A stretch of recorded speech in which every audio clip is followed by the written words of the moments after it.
Hello, good morning, everybody. It is Mr. So English teacher from Guinea Conakry. I would like to explain a very important lesson here for you. It is about what we call vowels, ok? Salut de l'ensemble, vous êtes avec M. So, votre professeur d'anglais. Je voudrais vous expliquer une leçon très importante ici à propos des voyelles en anglais, ok? Alors, n'oubliez pas de nous retrouver au niveau de la cité Anko 5 de Conakry ainsi qu'à Koya où vous pouvez apprendre l'anglais et l'allemand de façon rapide, ok? Où nous avons des centres de langue. Alors, nous avons ici les 5 vowels, les 5 voyelles. Après les lettres alphabétiques, disons les 26 lettres alphabétiques, nous avons 5 lettres qui sont considérées comme des voyelles. Alors, pour être capable de bien prononcer un mot, il faudrait que vous distinguiez quel texte on prononce, par exemple, ces différentes voyelles avec leurs différents sons. Alors, nous avons ici E, I, O, and U. OK? Donc, ce sont ces 5 voyelles qui sont là comme ça. Et nous avons E en première position. E. OK? Ça, c'est E. Mais le E là seulement peut avoir 3 sons. Le premier son qu'on a, c'est comme si on avait un mot en français. A. Par exemple, ici, pour dire H-A-T là, on prononce ça comme hat. We say hat. Pourquoi on dit hat? On ne dit pas hit. C'est parce qu'après cette voyelle, on n'a pas eu l'apparition d'une autre. OK? Après cette voyelle, on n'a qu'une consonne devant. Donc, on prononce comme si on avait un mot en français. Donc, on dit hat. Presque toutes les autres lettres là, c'est là que la lettre suit. OK? Si nous n'avons pas une autre voyelle, après la voyelle, OK, introduite au niveau du mot, on prononce comme si on avait un mot en français. Alors, ici, on va dire hat. Hat, ça veut dire le bonnet. Après cela, nous avons fat. Et on prononce toujours la dernière lettre en anglais. On ne dit pas fa, bah fat, you understand me? Fat, ça veut dire gros ou bien grosse. Après cela, nous avons car, qui veut dire la voiture. Après, nous avons plan, qui veut dire le plan. Après, nous avons rat, qui veut dire le rat. Après, nous avons mat, qui veut dire fou ou bien déranger. Après, nous avons can, qui veut dire pouvoir. C'est un auxiliaire modal, ok? I can't speak English, for example. You understand me? Ok, nous avons la deuxième partie. Par exemple, au niveau du hat là, si nous mettons une autre voyelle après cette première voyelle, ça va devenir hit. Ça va prendre le son E. Ok, ça va prendre ce son en anglais. Pourquoi? Parce qu'après cette voyelle, on a eu l'apparition d'une autre. Donc, dès l'instant qu'on a l'apparition d'une autre voyelle après la première, la voyelle prend automatiquement son son en anglais. Ok? Alors, ici, on va dire hate.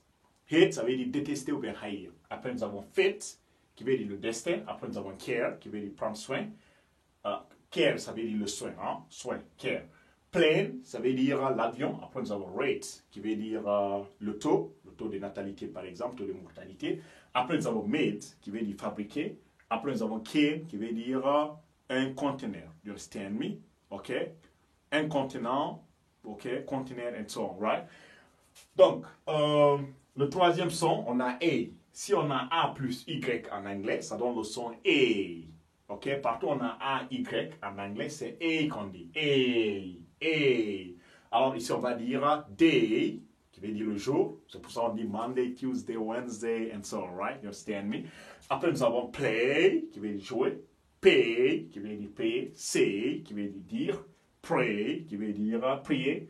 May, qui veut dire le mois de mai, ou bien un auxiliaire modal, mais qui veut dire aussi pouvoir, ok? Mais une possibilité qui est un peu réduite à 80%. Ok? Alors, si on n'a pas l'apparition d'une autre voyelle après la consonne, on prononce comme en français. On dit hat, ha. Si on a l'apparition d'une autre voyelle, on prend le son de la voyelle en anglais qui est A. Maintenant, si on a A plus Y en anglais, on prononce A. OK, they, say, pay, and so on, right? OK, après cela, nous avons la deuxième lettre. La deuxième lettre, c'est I. I. La lettre là aussi suit la même règle que E. Ici, par exemple, le E, le I qui est là, parce que ça, c'est son son de base en anglais, mais il peut avoir le son E, comme si on avait un mot en français. OK? Alors, si on a B et D, nous allons dire bed. Pourquoi on dit bed, on ne dit pas beat? C'est parce qu'après cette voyelle, il n'y a pas eu l'apparition d'une autre. OK? Après la voyelle là, on n'a qu'une consonne devant. Donc, bed, ça veut dire le lit. Après cela, nous avons let. Let, ça veut dire laisser. OK? Laisser ou bien permettre. Après, nous avons set, qui veut dire fixer ou bien arranger. Pet, ça veut dire un animal de compagnie ou bien un animal domestique. Sell, ça veut dire vendre. Tell, ça veut dire. Well, ça veut dire bien. OK? Ou bien bon.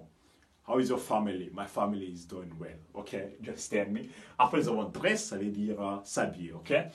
Après cela, nous avons la deuxième partie. Ici, par exemple, qu'est-ce qu'on va dire? On va dire delete. Dès lors qu'on a l'apparition d'une autre voyelle après la première, on va prendre automatiquement son son en anglais. Et le son en anglais de ça, c'est I. Donc, on dit delete. Delete, ça veut dire supprimer. Cette deuxième voyelle a poussé cette première à être prononcée comme I. Et la dernière voyelle là a poussé l'autre là à être prononcée comme en anglais et qui est I. Donc, on dit delete. Delete, ça veut dire supprimer. Après cela, nous avons meat, qui veut dire la viande. Après, nous avons tea, qui veut dire le thé. Après, nous avons Guinea. You understand me? Guinea is my country, right? On dit Guinea. Guinea. Pourquoi on dit Guinea? C'est parce qu'après cette i-là, on a l'apparition d'une autre voyelle. So, we say Guinea. On ne dit pas Guinéen. Hein? Si deux voyelles se suivent en anglais, on prend le son de la première, on fait disparaître la deuxième. C'est comme si le A là n'existait pas. So, we say Guinea. Parce qu'il y a des gens qui disent Guinée. Ah, hey, we don't say that. You understand me? We don't say Guinea, but we say Guinea, right? Après cela, nous avons tic, qui veut dire enseigner. Après, nous avons beat, qui veut dire frapper. OK? Disons, après cela, nous avons la lettre I. I aussi peut avoir deux sons. S'il n'y a pas l'apparition d'une autre voyelle après elle, on va prononcer la lettre comme si on avait mis en français. Alors ici, on va dire sit. Sit, ça veut dire s'asseoir. That is why we say, c'est pourquoi on dit sit down. Sit down, ça veut dire s'asseoir. Après cela, nous avons hit, qui veut dire cogner. Après, nous avons will, qui est un auxiliaire modal, qui est utilisé pour le futur. Ok, I will go, ça veut dire j'irai. I will understand, je comprendrai. I will help you, ça veut dire je t'aiderai. Ok. Après, nous avons kill, qui veut dire tuer. Après, nous avons heal, qui veut dire la colline.